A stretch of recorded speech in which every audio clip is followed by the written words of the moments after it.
Hello, my name is Mitch. I'm here to tell you guys about an experience I had.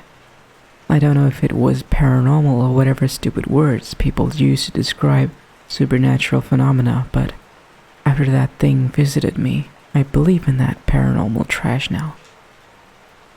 A week after I moved in with my brother Edwin, after my house was foreclosed, I finished unpacking. Edwin liked the idea of me moving in since we had not seen each other for 10 years, so I was excited to. I soon fell asleep after I moved in.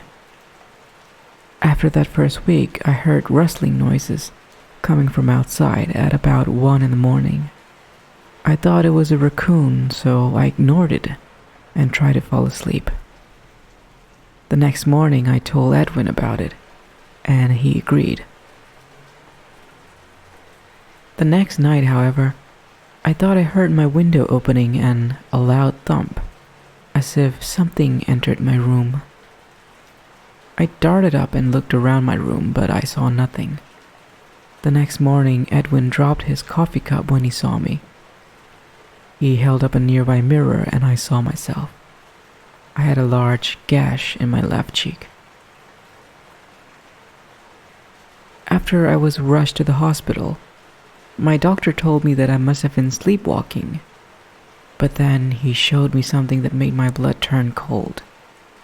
He lifted up my shirt to reveal a sewn-up incision where my kidneys were. I stared into his eyes, mine widening. "You somehow lost your left kidney last night," my doctor told me. "We don't know how, though. Sorry, Mitch." The next night was my breaking point. Around midnight, I woke up to see a truly horrifying sight.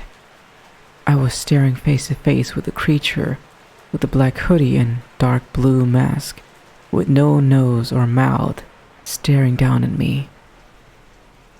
The thing that scared me the most was that it had no eyes, just empty, black sockets.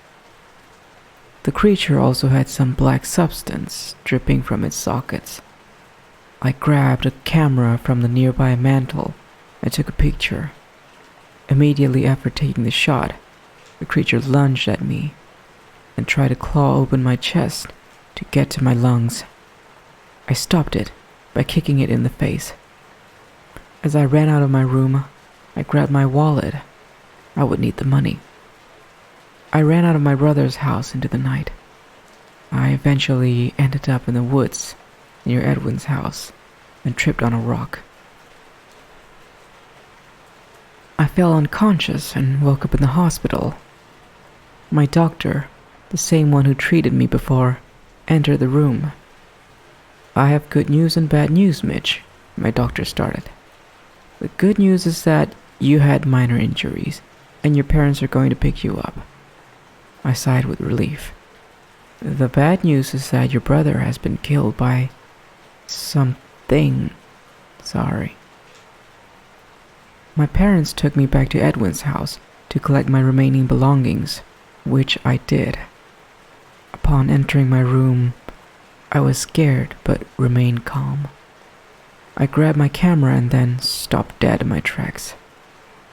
In the hallway leading to my room, I saw Edwin's body and something small lying next to it. I retrieved it up and entered my parents' car, not mentioning Edwin's corpse. I looked at the thing I had picked up and nearly vomited. I was holding my stolen, half-eaten kidney with some black substance on it.